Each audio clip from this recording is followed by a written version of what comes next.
At nilibot niya ang buong Galilea na nangangaral sa mga sinagoga at nagpapalayas ng mga demonyo.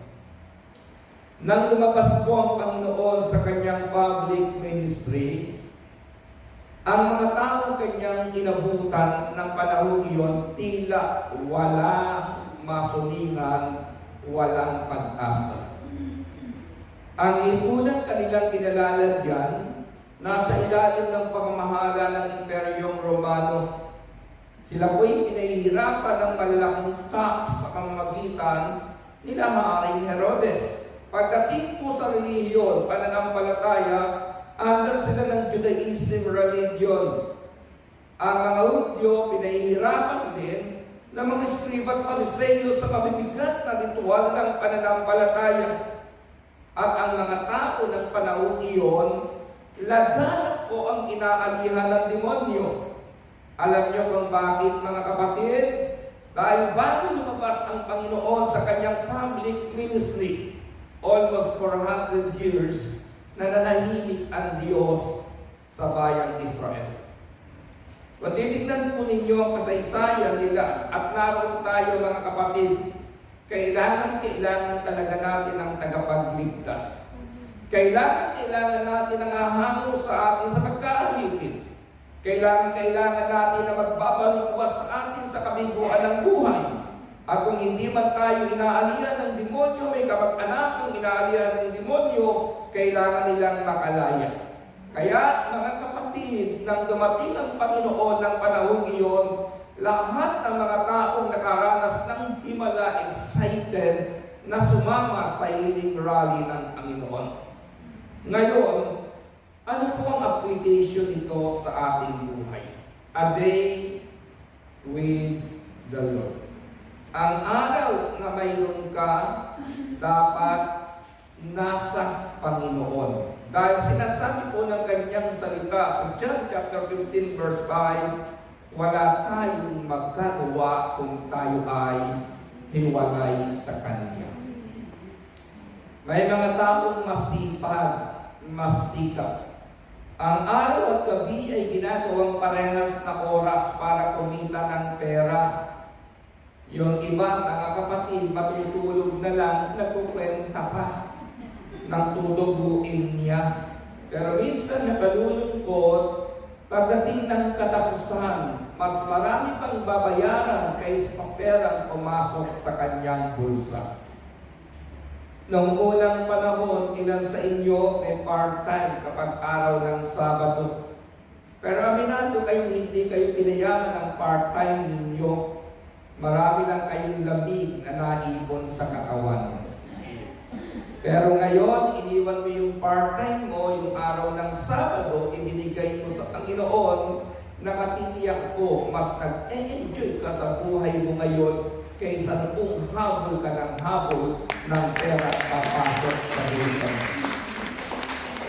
Amen? Amen. Ano ang application niyan, mga kapatid? As the Savior of the world, Jesus had to be able to rescue souls from both sin and Satan. Kung babalikan po ninyo ang gospel, minsan, mapapansin ninyo, gumawa ng himala ang Panginoon, pero ang sabi ng Panginoon, huwag niyong ipagsabi ang himalang iyan. Nadadaanan po natin yung ganong sinasabi ng Panginoon, huwag may pamalita ginawa sa iyo. Bakit, mga kapatid? Kasi panimula yun ng public ministry ng Panginoon. Ang reason kung bakit naparito ang Panginoon ay hindi lamang pagalingin ang ating physical na katawan. Ang unang dahilan kung bakit naparito ang Panginoon upang alisin tayo sa dako ng kasalanan. Kasi dumaling man yung katawan mo, kung nasa dako ka pa rin ng kasalanan, pagkamatay ng physical mong katawan, parusa ang pupuntahan mo.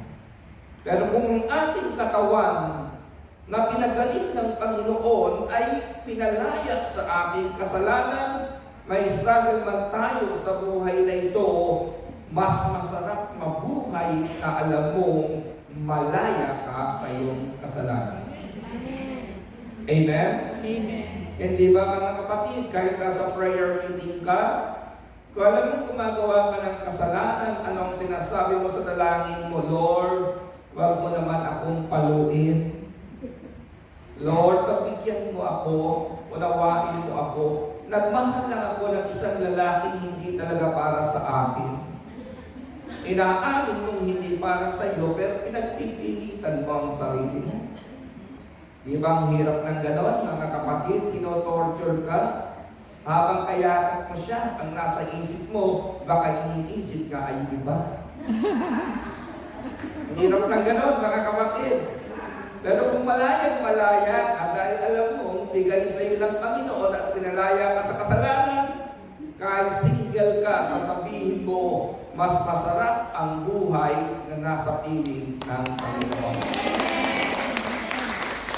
As the Savior of the world, Jesus had to be able to rescue souls from both sin and Satan.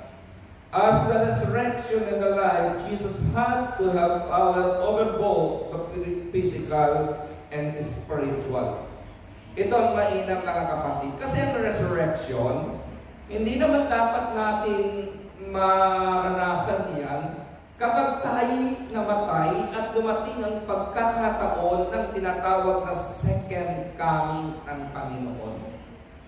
Sabi ko nga sa inyo, mga kapatid, kanina, yung pagkakaroon po ng lagnat na matindi ng biyanan ni Pedro, wala siyang lakas, mga kapatid. Hindi niya kayang ibangon ang kanyang sarili. Pero nung masumpungan niya yung healing na galing sa Panginoon, hindi lamang siya pinagaling. Ang pinakamainam, ibinalik ng Diyos ang lakas ng kanyang katawan para makapaglingkod sa Panginoon at sa mga taong naroon. Naranasan ko po na abuti ng dengue. Mabigat yung pinagdaanan ko kasi halos yung may tissue ako sa mata ko na pumutok na at nagdugo na. So isinugod po ako sa ospital, mga kapatid, at doon ko naranasan na kahit ballpen na gaano kagahang, kung wala kang lakas, hindi mo maipirma ang ballpen na yan.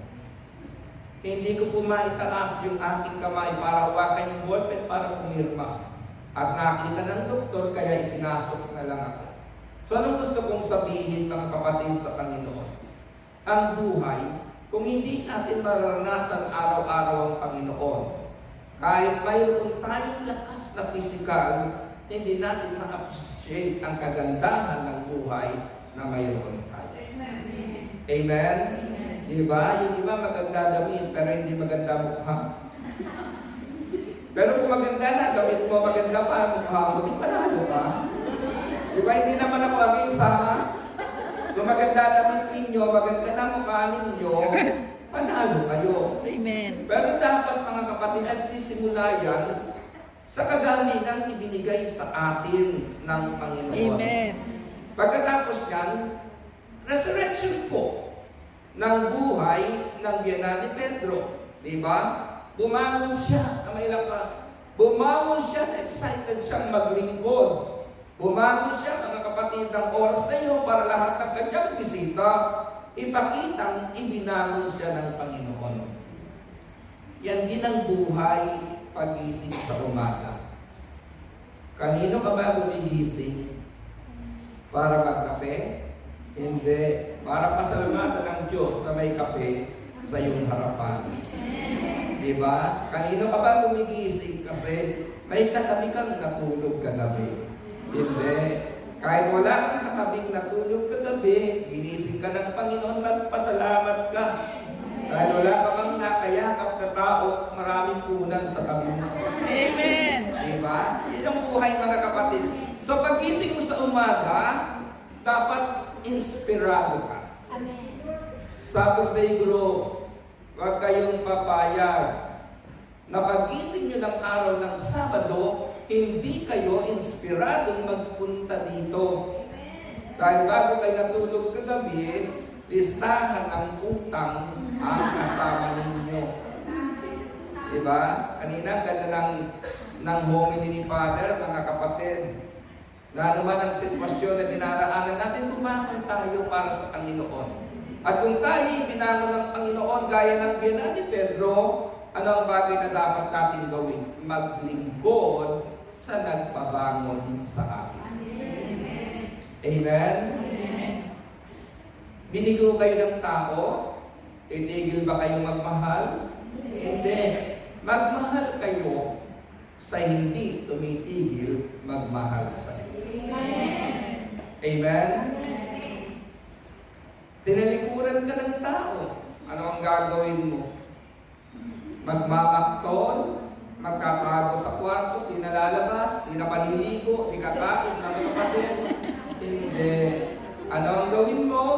Bumangon ka at maglingkod sa nagbigay sa iyo ng lakas, nagmahal sa iyo, at hanggang ngayon, nagpapasensya sa iyo.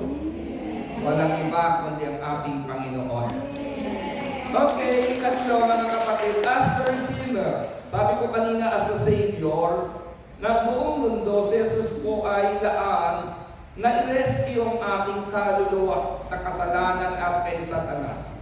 As the resurrection and the life, si Jesus ay may kapangyarihan na ibago ng ating physical na katawan at ang spiritual nating kalagayan. As the Redeemer, Jesus had to be able to redeem both the soul that was lost and the body that was decaying.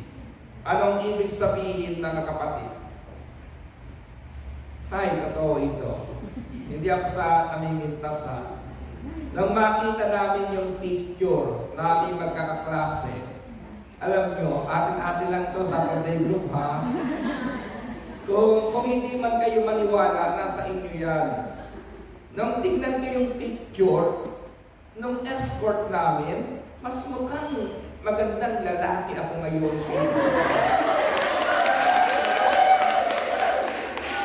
Alam niyo kung bakit? Kasi pinabayaan niya yung kanyang katawan.